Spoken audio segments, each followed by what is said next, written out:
soir? Oui, en tant que maire. En tant que maire, bien sûr, et en tant que citoyen. Oui, bien sûr.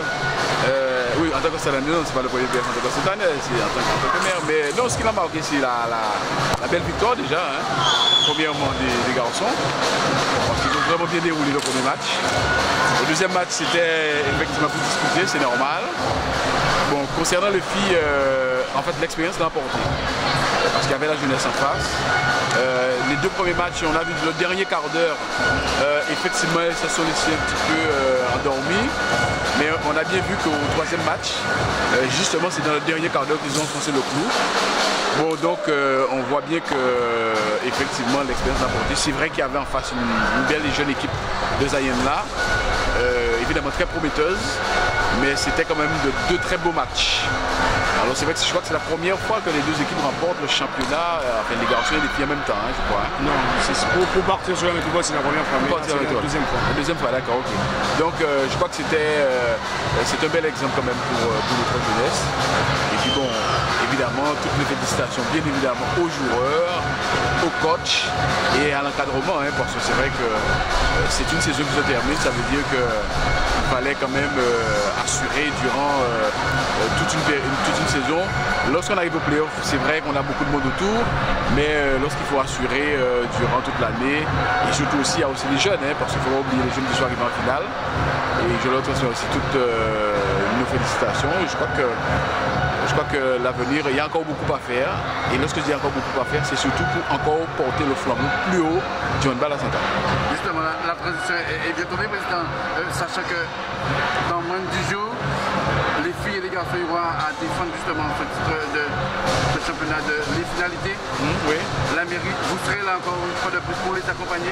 Évidemment, c'est-à-dire que moi je suis clair de ma position, hein, c'est de dire qu'il faut accompagner les associations. Et comme je l'ai déjà précisé, il n'est pas question pour nous qu'une quelconque association soit sous tutelle municipale. Et je ne parle même pas d'aide, je parle d'accompagnement. Parce qu'aide Sarah Jean Favet, non. On est là pour accompagner. Pourquoi? Parce que derrière, il y a un projet, parce que derrière, il y a des objectifs. Bon, les associations se donnent les moyens. Je pense que sportivement, l'association Intrépide s'est donné les moyens pour arriver et gagner. Maintenant, c'est normal que les institutions viennent derrière. Alors, évidemment, la mairie, mais aussi je suis vice-président du conseil régional.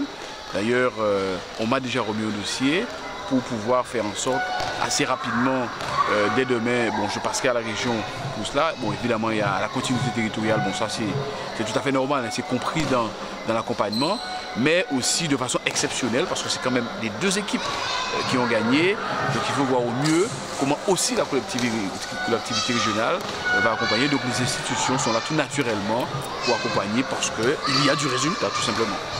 Vous serez du voyage, président? Ça va être compliqué. Effectivement, le coach m'en a parlé, mais j'ai quelques obligations, même professionnelles aussi. Ça va être difficile, d'autant plus que je crois que la finale c'est le 14. Et ce jour-là, j'ai une grande réunion que je dois préparer. Ça va être compliqué. Mais même si je ne suis pas là physiquement, mais par la pensée, mon mental sera là. Et comme je disais, effectivement, aux filles, lorsqu'elles ont perdu le premier match, bon, l'objectif c'était quoi? C'est de gagner 2 matchs. Et voilà, on se donne les moyens pour ça. Donc, même si je ne suis pas là, mais par la pensée, mentalement, je serai là aussi pour les accompagner dans la gagne. Président, dernière question. Quand vous voyez ce genre de performance, s'il y avait un message à faire passer justement cette jeunesse cette année, ce sera quoi votre message?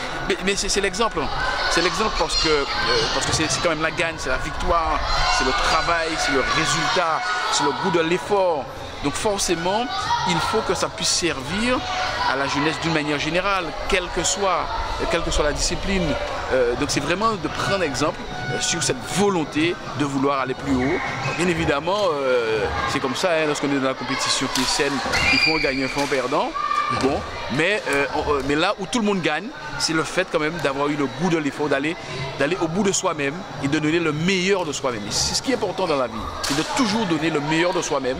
Après, évidemment, bon, c'est quantifié, c'est chiffré, tout ce qu'on veut. Mais derrière, on a toujours donné le meilleur de soi-même. Et après, on avance comme ça.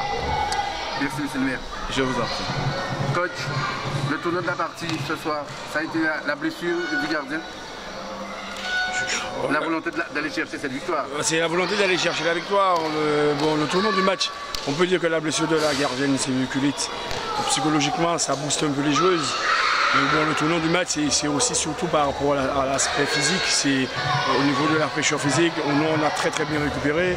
Après le match d'hier, on est passé à la plage à 10h30, 11h moins le quart. Elles ont fait un travail de drainage à la plage. Ce matin, on a fait un petit décrassage. Il y a un kiné qui était là depuis 8h du matin jusqu'à 15h pour faire des massages pour les joueuses, pour que les joueuses soient opérationnelles ce soir. Et qui fait que physiquement, on a su traverser, entre guillemets, sur les 15 dernières minutes, les arénas. En première période, le doute ne s'est pas installé un moment? Non, je ne dirais pas que le doute s'est installé, puisque bon, avec la blessure de Sylvie, ça a, entre guillemets, accentué le fameux phénomène, le manque d'efficacité de notre duel tir-gardien qui nous met en difficulté. On est à 12-11 à la mi-temps, ou 11-10, je ne me rappelle plus le score à la mi-temps, mais c'était 2 buts. Que lorsqu'on regarde la philosophie, la physionomie du match, on a sur mes stats, on a 14 tirs loupés en première mi-temps. On doit tuer le match sur la première mi-temps. Et le match de vendredi et le samedi, c'était exactement la même chose. Face à une jeunesse, c'est quoi le point fort d'une jeunesse? C'est de courir, c'est de la fougue. Hein. Si ils ne font pas la différence, parce qu'elles regardent le tableau de marque, elles voient qu'elles sont toujours à 2 buts. Et tu as le sentiment de dominer, mais elles voient qu'elles sont toujours à moins de 2, moins de 3, moins de 4. Elles se disent on peut gagner. Et derrière, là c'est pourquoi, sur les 15 dernières minutes, on a décidé, j'ai dit aux filles, on a fait un gros travail de préparation là-dessus, accentué, je vais être méchant dans mes propos, mais frapper sur la tête. Tout le temps, on peut enfoncer eux, pour ne pas ni point espoir pour les 5 dernières minutes, ne pas emmerder. Alors, coach, le plus dur reste à faire, la métropole pour les finalités? Ah, le plus dur reste à faire, surtout que le coach il est en train de filles et les garçons. Mon homologue Tabar, M. Tabar Patrice, il ne sera pas là. Alors je me retrouve avec 22 filles, 22 garçons. Waouh, du beau boulot. Mais bon, je suis avant tout, avant d'être fonctionnaire de la ville de Sainte-Anne, j'étais entraîneur professionnel. C'est mon domaine, j'adore ça. Là, pendant que les gens sont en train de fêter, moi je ne peux pas fêter parce que je suis déjà en train de préparer mes stratégies pour partir sur la métropole. Moi je souhaitais partir jeudi, mais bon malheureusement c'est compliqué. On va partir samedi pour arriver dimanche, pour jouer mardi 10, pour enchaîner mardi 10 avec les garçons, mercredi 11 avec les filles, toute une journée dans un gymnase. Le jeudi 12 pour faire finalité dom-tom et le vendredi repos, le samedi 14 faire finalité N3, N2 en garçon, ouais, N3, N2 en fille, mais bon en fille on vise la N1. En garçon on ira la fine bouche, N3. Si la N2 arrive, on prendra la N2, mais on ira pour viser la N3, qui sera plus à même à le porter. Alors la priorité des priorités, ce sera quoi? L'enchaînement de toutes ces compétitions. La priorité, c'est d'être champion de France. Avant d'être champion de France, N1 en fille, c'est d'être champion de France d'homme-d'homme. C'est ça la priorité. Et ensuite, après, d'être champion de France N1 en fille et de viser le titre de champion de France N3 pour les garçons. C'est ça la priorité. Ma toute dernière question. Pourquoi le coach est si animé de cette passion qui vous anime, coach? Là, j'ai joué 42 ans cette année. Je suis dans ce milieu depuis l'âge de 5 ans. Alors, ma femme, mes enfants, tout ce que j'ai, c'est grâce au handball. Hein. Le handball, c'est toute ma vie. Alors la passion, lorsque les gens pensent, par exemple, les garçons ont gagné hier, ils me connaissent tellement bien, ils étaient en train de fêter, de savourer leur titre de champion de la Guadeloupe, parce que l'année dernière, ils n'ont pas su défendre. Ils l'ont récupéré cette année. Pendant qu'on était à Pierre-et-Vacances en train de savourer, ils me disent à coach, petit papa, qui m'appelle, petit papa, au bail nous là. Je dis, honnêtement, je me couche à 3h du matin, à 7h, il fallait que je sois déjà debout pour faire le décrassage avec les filles, pour qu'elles soient opérationnelles, enlever la peur dans leur tête, pour qu'elles gagnent le match facilement ce soir. Monsieur le maire, vous avez un mot à dire au coach pour les grands rendez-vous à venir? Non, mais c'est un professionnel. Je crois qu'il connaît son affaire. Bon, je pense que c'est du handball, mais je vois bien un petit peu les bonnes décisions qu'il arrive à prendre. Ce que je voulais lui dire, c'est effectivement d'atteindre les objectifs. Mais voilà, c'est d'être champion. Champion de France. Alors les objectifs, il les a dit. Hein. D'abord champion des dames, ensuite champion de France et les garçons N3. Et voilà, je crois que, à mon avis, ça peut le faire. Ça peut le faire psychologiquement déjà. Je pense que ça peut le faire. Et je crois que physiquement aussi, avec l'expérience, je crois qu'on peut revenir avec ce championnat. En tout cas, au moins le titre dom-tom. Au moins un titre. Non, dom-tom bien sûr, mais au moins un titre de champion de France. Filles ou garçons, mais dom-tom, oui, ça c'est sûr, il faut nous voir. Non, ça c'est clair. Parce que ça va être compliqué, parce que la Martinique, a priori, les garçons sont dans une poule Guadeloupe, Guyane, Martinique. Et la Martinique, il y a. Ah ouais, d'accord. Okay. Très compliqué. Mais bon. Non, mais les gars, on a fait la préparation des playoffs en Martinique, face au Rivet Sportif qui est champion de la Martinique. On les a battus mais avec notre style de jeu de vendredi, pas le samedi, mais de vendredi, 40 buts marqués, très peu de buts encaissés. Voilà. Et eux, ils nous craignent, mais bon, le problème, c'est qu'eux, ils ont déjà de l'expérience.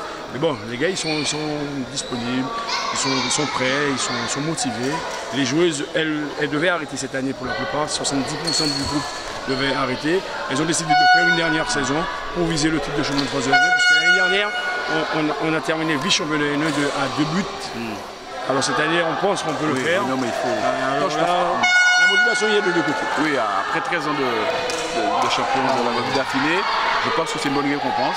Et ça aussi, ça permettrait effectivement de faire la transition avec les jeunes, sans partir comme ça brutalement quand même. Il faut toujours quand même accompagner cette jeunesse qui est là.